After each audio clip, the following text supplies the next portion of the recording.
معكم المهندس منذر منور من شركة الرائد للصناعات الهندسية والتعبئة والتغليف الحديث. النهاردة نقدم لكم ماكينة التراسونيك لحام للتيوبات البلاستيك. حطها كده، تعمل على نظام الحس المغناطيسي. دوس ستارت، تقوم بعملية اللحام والقطع بنفس الوقت.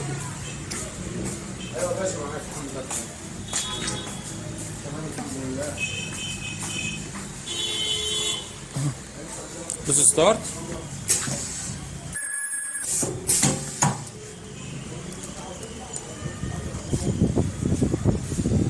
قدام شركة الرائد للصناعات الهندسية والتعبئة والتغليف الحديث. كان معكم المهندس منذر ماجد منور، مدير فرع حدائق القبة.